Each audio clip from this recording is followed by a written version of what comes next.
Welcome to the NCIA's Voice of Cannabis. Join hosts Aaron Smith and Jimmy Young as they dive into the pulse of the cannabis industry, featuring weekly guests who break down big topics like standardization, evolving regulations, and exclusive member spotlights. Get informed, get inspired. And now, here are your hosts, Aaron and Jimmy. Hi, everyone. Welcome to another episode of the Voice of Cannabis, the NCIA's weekly podcast. I am the co-founder of WPCM TV, Jimmy Young, and this podcast is presented by Buds Group, a consultant group in the tri-state area of New York, New Jersey, and Connecticut, and also a supporting sponsor with Maverick PR out of the Colorado area. And as always, I'm joined by the executive director of the NCIA, and his name is Aaron Smith. Aaron, thanks so much for getting together and putting all these great guests together. Tell us a little bit about our special guest today. Always wonderful to be here. And one of the things that I love most about this podcast is that it gives us an opportunity to highlight some of the great people that make up the NCIA community. And today we are honored to be joined by Kris Krane, who is a longtime member of NCIA and longtime cannabis policy reformer going back before NCIA, former board chair, and most recently the recipient of the Steve Fox Excellence in Advocacy Award, which we present to excellent advocates every lobby days. And this time in Washington, D.C., Kris, you gave a really inspiring speech to the group there, and would love to just hear your take on your visit to D.C. this time around. And I think you've been to as many NCIA lobby days as I have, perhaps, and maybe tell us just kind of how it went this time and what was different, if anything. Yeah, well, first off, thanks so much for having me and for the generous introduction and the generous award that you honored me with at the conference this year. That was getting an award named after Steve Fox was really special on a personal and professional level. As for the conference or the lobby day, I should say, honestly, it's always probably my favorite event of the year because it's one of the few events where you can actually see tangible results, right? Members of Congress and really their staff, right? Because when you go to these offices, by and large, you're meeting with staff members, not with members of Congress, but the staff members are the ones who do 95% of the work, right? They're the ones who are in the members of Congress's ears, filling them in on the details of policy issues that the members themselves don't have that much time to really think about, may not know that much about, right? They're spending most of their time off raising money and not spending that much time actually thinking about policy details. But their staff, this is what they do on a day-to-day basis. And it really is the only time of the year, or one of the only times a year, when they get to hear from actual operators, business owners, people in the industry on how these laws impact cannabis industry participants, right? It's one thing for them to hear from lobbyists, hired by the industry, to go in and talk about how laws are impacting the industry. It's another thing to hear it directly from the business owners. And you can see every year we get more co-sponsors of our legislation. We turn people from no's to maybes. We turn, maybes into yeses. And, there's nothing like the power of hearing from directly impacted individuals and business owners to get a policymaker to really understand the real world implications of the policies that they're making. So it's as usual, a terrific event and one that I think has a real impact. And one of the things, a theme, if you will, whenever I talk to people in Washington, D.C., who are in the trenches, trying to make cannabis federal reform a priority, is the fact that it's a challenge right now because there's an awful lot of stuff going on in our nation's capital that a lot of people, including myself, recognize the importance of dealing with, including, trying to stop a few of these military wars that are out there, and also dealing with the economy and the tariffs, and also dealing with a Republican-controlled Congress right now. How can people understand how to make more of awareness, and how can you make it more aware of the people that are in the trenches to actually prioritize cannabis federal reform? Is that ever going to happen, or is it an impossible task, Kris? It's not an impossible task. It's just a long game, right? This has always been a long game. I mean, if your expectation is, hey, we're going to go to Congress and they're going to, make a change next week. Well, you're probably in the wrong business, right? This is about going back, year after, and not just going in person, right? It's about the phone calls that are made by constituents to their members of Congress, the letters that are written, the email campaigns, and then of course these, these lobby days and the on-site visits that happen year after year after year that help us build that kind of critical mass. I mean, it's a shame, right? I don't ascribe to this idea that just because there are big important things is happening in DC that they can't also deal with something like cannabis that has a major impact on lots of people's lives and businesses.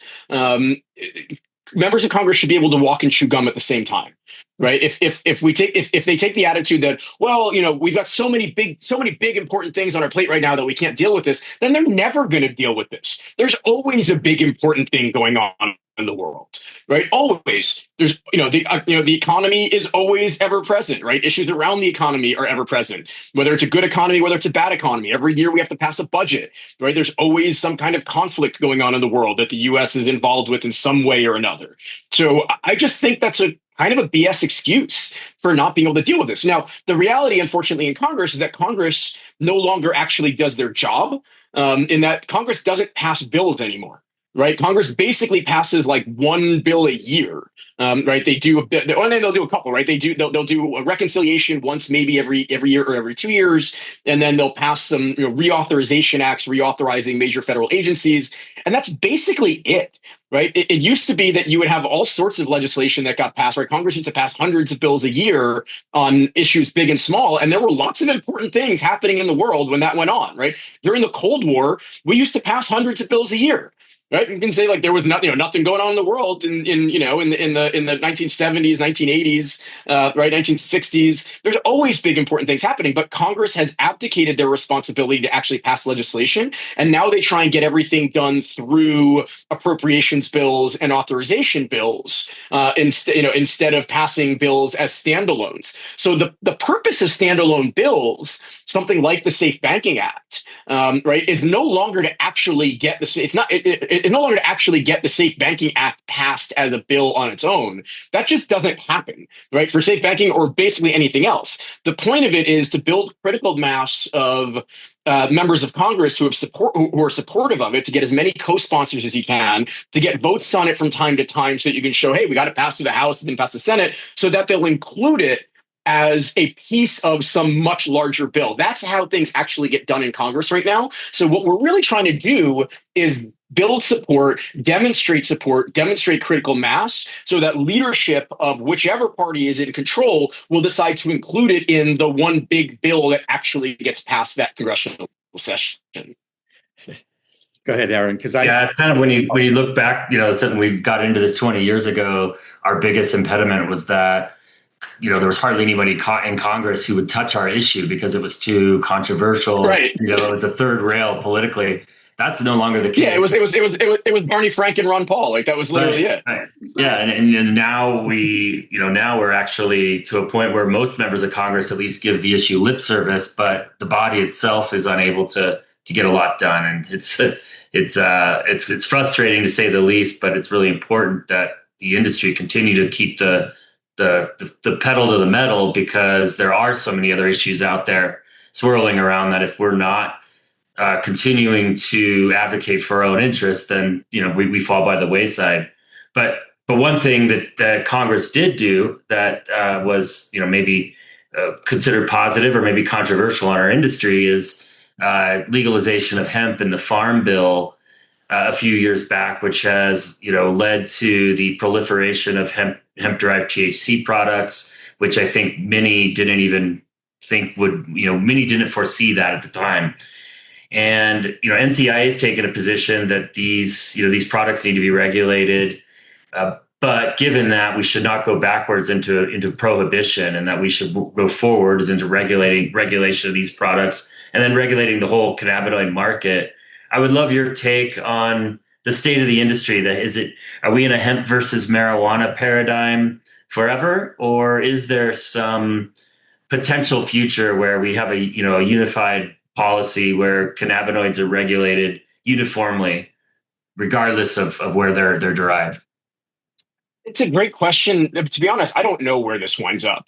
You've got so many different factions pulling in different directions on this one, that it's very hard to say where it ends up. I mean, I think if we're looking at what makes the most sense from a policy perspective, we should have a unified cannabinoid policy, right? That's the only thing that really makes sense, because ultimately, like, these are the same products, right? Whether you're deriving THC from, from a hemp plant in very small amounts, or you're deriving CBD and then converting that into THC, the effect on the end user is the same, or virtually the same, right? I mean, you could talk about compounds of different cannabinoids and whatnot, but like ultimately, they're cannabinoids. And the idea that we're going to have two different regulatory systems, one for for traditional cannabis and one for hemp that's producing the same psychoactive effects as, or products that give you the same psychoactive effects as traditional cannabis, is ludicrous.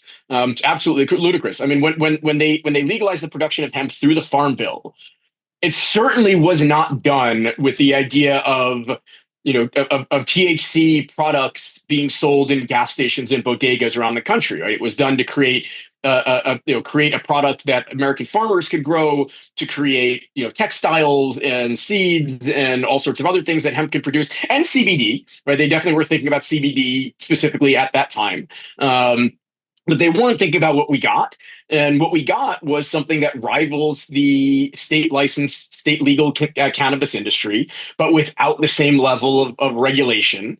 And it doesn't make sense for the end result of this to be anything other than one unified regulated market. Whether we're able to get there, I don't know. I mean, it wouldn't surprise me at all if the status quo winds up staying for years. It wouldn't surprise me at all if Congress just outright bans hemp-derived cannabinoid products. I think either of those, or probably most likely something in between, is very much within the realm of possibility. But I will say, being in DC and hearing from members of Congress on this, it's clearly on their minds. But it was very hard to come away feeling like they have any idea how this is ultimately going to wind up handled. No, they didn't have any idea when they passed the bill that they were basically legalizing the cannabis sativa plant. They didn't understand that. And I tell you, I still maintain that I don't want to say it's a conspiracy, even though I think there might be. I have no proof of that some scientist had to explain to some of our people that have the ear of the people that made that bill happen that you can actually get high from hemp that's derived from 0.3% THC. You cannot tell me that was never discussed. The fact that they thought that, oh no, we're just going to control it and this stuff you're not going to be able to get high from this. Come on. I mean, and by the way, wasn't the FDA supposed to put out some regulations to manage the hemp, the CBD and all this? And they haven't done a bloody thing yet. So I rant because I get very frustrated. I mean, this was championed by Mitch McConnell. And I find it very hard to believe that Mitch McConnell understood that this could be used to create products that get people high on cannabis. Mitch McConnell's not our friend, right? Mitch McConnell's never been a friend of this industry. I don't think that he anticipated this at all. I think this really did come as a surprise to most of the people that supported hemp legalization in the Farm Bill. And I will say it is quite a sign of how far we've come as an issue, that we've gotten to this point where you can buy basically cannabis products, right, that get you high like cannabis in gas stations and bodegas and smoke shops in red states and all over the country, and Congress hasn't done anything about it. Right? I mean, if this had happened 20 years ago, this thing would have been overturned in a matter of days. And yet here they are debating how to handle it over the course of a couple of years, and it essentially seemed paralyzed by it. So look, if anything, if you're looking for a silver lining, I mean, it certainly shows you that we've come a long way as a country, just based on the fact that there's these products that are actively getting people high, being sold without regulations in stores all around the country, and Congress has been powerless to act on it.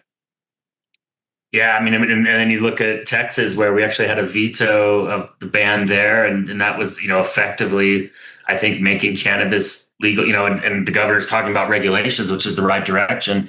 effectively making cannabis legal in Texas, which has been a challenging state for marijuana, but apparently for hemp, it's a whole different story. It's a different, it's the same plant, but there's different rhetoric around it that resonates with different sides of the aisle. I guess it's pretty. That's right. It's something I never would have foreseen either. I mean, 10 years ago, this complete would have never something that I would have thought of happening. And I think it's a huge challenge for the industry, but I think there's also some opportunity around it.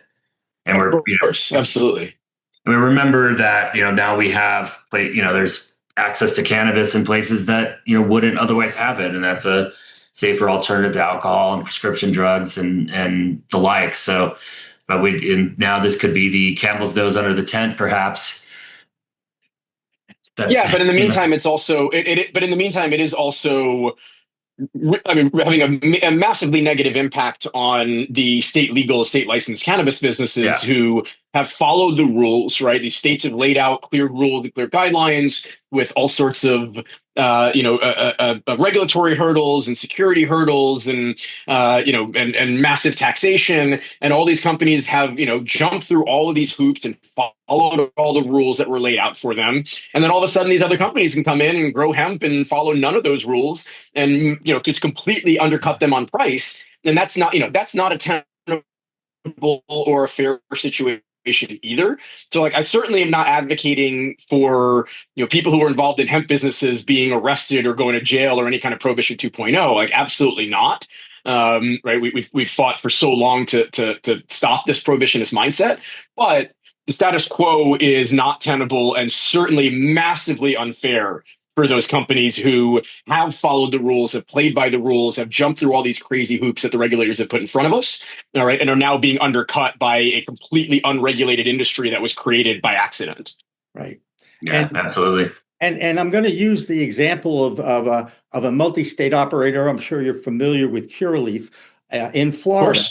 And they shut down their licensed medical dispensary to open a hemp store because it's obvious that the margins are much bigger on the underregulated side than the overregulated side. And then I kind of swing that back to what you've gone through over the last month or so with Forefront Ventures, where you've had to kind of step back and let the market decide what the heck to do with something that you built.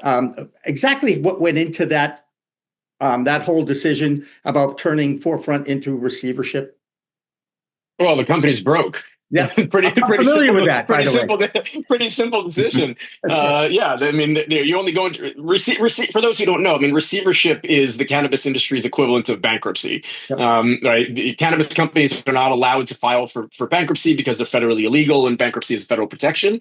So what you do is you file with the court to go into receivership. The court appoints a receiver, and that person then takes over the operations of the company. But their mandate is not to is not to essentially operate the company and maximize value for shareholders. It's to maximize returns for creditors.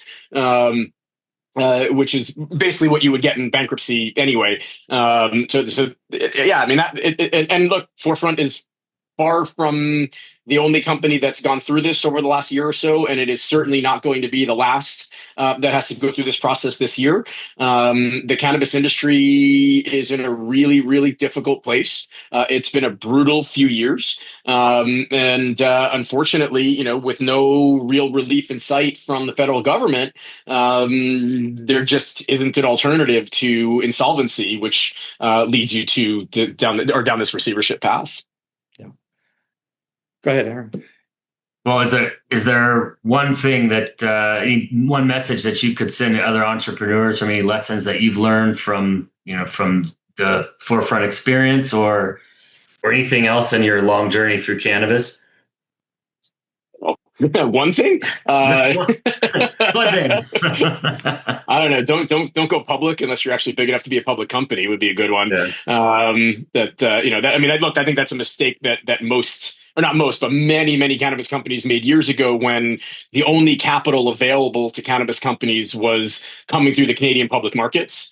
And so tons of these companies went public when really they weren't the type of company that in any other industry would have been a candidate to be a public company. It was just that was the way to access capital, right? So that certainly came back to haunt not just Forefront, but lots of companies. I think the sale leaseback system that companies use to raise money has come back to bite a lot of these companies, Forefront included.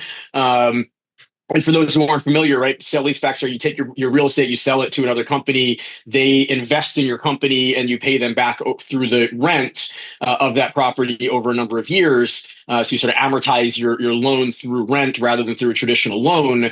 The only reason that all these companies did this was, again, there's no other sources of capital available to the cannabis industry. And so without something like safe banking in place, all these companies took on these big sale leaseback deals. The interest rates on those are, unheard of in any other industry. But when there's no other capital available to a company that's growing, right, it's what you have to do. The challenge, I think most of these companies took these loans on 4, 5, 6 years ago, thinking that, well, in the ensuing years, we're going to get banking reform and, real money is going to come into the space and we'll be able to refinance all these loans before, the big balloon payments are due or the interest rates go up. That didn't happen. And now everybody's saddled with these, crushing debt, right. The costs associated with reporting costs associated with being a public company, and 280E, right. Which essentially saps all of your profit margin if you had it to begin with, and makes it so that it's impossible to pay off the interest, let alone ever make a dent in the principal on any loans that you had. I mean, even if you had a regular interest loan, right? Forget the usurious rates that you get from cannabis lending, which is the only options out there. Even if you had a regular rate loan with 280E sapping virtually all of these companies' free cash flow, it's virtually impossible for these companies to ever service their debt, right? To pay off the interest, let alone the principal. So the combination of 280E and super expensive capital, that alone is going to be enough to do in most companies, or a lot, if not most companies. You add the cost of being a public company to it, and it makes it almost untenable. And then, of course, look, on the Forefront end, like there were some decisions made. I would argue the major ones that contributed to the company's demise made, unfortunately, after I had stepped away from my day-to-day role at the company. But there's some decisions made too that certainly contributed to this. Right, there are public companies that have managed to survive this. So I don't want to just blame all of this on external forces. That would be unfair and abdicating responsibility for the company's failures. But look, the company made a gigantic bet on going into California. And it failed. And I don't think there was really any digging out from that. Right. Once California failed, and look, I will say it's quite unfortunate because Forefront's actual business today, its core businesses today, particularly its businesses in Massachusetts and Illinois, are actually really healthy, good businesses. Right. Forefront is one of the few companies that's managed to be a profitable company in the state of Massachusetts, which is a state that's seen massive price compression and lots of companies that have gone underwater. They're profitable there. Right. In Illinois is doing really well. The problem is all of these other things. Right. The crushing debt, 280E, the giant hole dug by going big in California is it just made the balance sheet too difficult to dig out of without insolvency and receivership. Yeah. And thank you for a plug for the home state of Massachusetts. I do appreciate that. Since I've been since the beginning, let's just say, and had my medical card a week after 2013 when it first went into law, if you will, and have been following it. Sure. But I will tell you though, walking into the New England Cannabis Convention in March of 2018 and looking around, that was the first cannabis event I'd ever gone to. And I looked around and I saw all this activity, all these booths, and I was blown away. I said, oh my goodness, this industry actually exists, and it still exists. The problem is it's the turnover now, and it's kind of scary. You mentioned the debt due in next year, if not the year after that. If the Republican-controlled Congress doesn't do anything at all, are we all banking it, if you will, pardon the expression, on the States Act 2.0 and our heroes, Dave Joyce and Dina Titus, trying to see this thing through? And how in the world is that ever going to happen, Kris? I don't think we're banking it just on the States Act 2.0, although I think that's a good bill for what it's worth. I think it's a better bill than like KOA, what we saw, Chuck Schumer propose in the Senate last year. But the chances of that passing, I think, are extremely slim. It's kind of crazy to say, but I think if we're going to see anything meaningful happen at the federal level in the next 3 years, my guess is it probably comes directly from the Trump administration rather than through Congress. And maybe it's both, right? Maybe, Trump comes out strongly in favor of this. And, if Trump comes out strongly in favor of something, then Republicans in Congress are all going to be in favor of it, even if it's something that they've spent their entire lives against. We've seen how this works. Right. I mean, we've seen a bunch of free market capitalists who are now champions for tariffs. Just because Trump says so. So whatever the dear leader says, they're all going to jump on board. So maybe we see something come through Congress, but I think without Trump and the Trump administration embracing this issue, I think we get nothing done. But I actually am somewhat cautiously optimistic that we are going to see some movement from this administration on this issue. I think we have real reason for optimism with this administration on cannabis. Right, the Donald Trump's chief of staff spent years prior to joining the Trump campaign as a lobbyist for one of the largest cannabis companies in the country in Florida. Right, you've got other members of his administration who are positive on this issue. We have pretty good intel that that the president has a number of friends who have real substantive investments in the space, and we know that kind of thing tends to help drive his thinking, or at least gives people with access to his ear, right, the ability to put this in his ear. And we know that the president, when he was running for election in 2024, put out a statement in support of the legalization initiative in Florida and in support of banking reform at the federal level. I mean, if you read that statement, it was quite clear based on its coherence and lack of caps that it wasn't written by Donald Trump himself, but it shows that he has people around him who really understand this issue on a very nuanced and detailed level, and that gives me some. It certainly gives me some optimism that there is at least a real chance that we see something meaningful coming out of this administration, whether that means it ends up being done at the federal administrative level, at the executive level, or something gets pushed through Congress, or both. I don't know yet, what that looks like, but I do think that there's reason for optimism. That's great to hear, because I'm the one who said in the past, it's really President Trump's ego that may dictate movement on this issue, because he may need to use it to improve his approval rating, which continues to sink.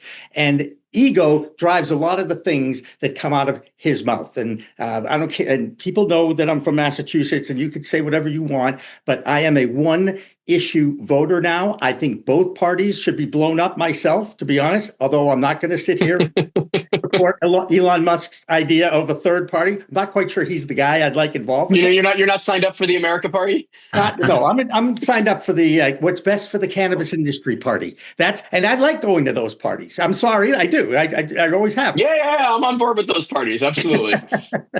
Aaron, you got any last questions? You've been great, Kris, and very, very open. Yeah, Kris, like I always say, that it takes a real kind of somebody with real grit and determination to change the world for the better, to really succeed in cannabis, because of all of these challenges that you've outlined. I think you'd be crazy to get into this industry if it was only to make money. And so we're very grateful that you're here as a leader, continuing to fight the fight at NCIA and beyond. And thank you for joining us today.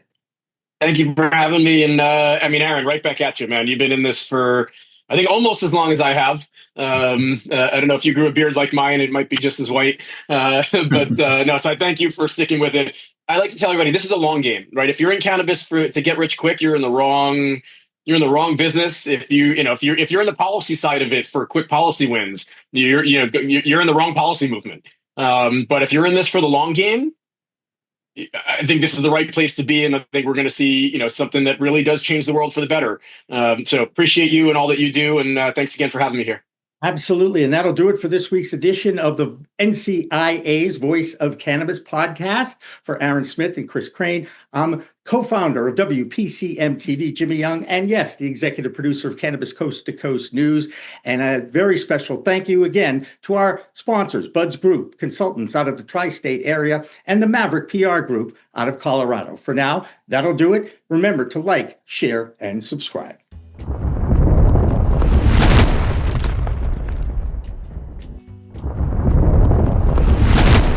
Counting Buds has grown into Buds Group, the same award-winning quality, now with more service offerings. Buds Group, your best buds in the biz.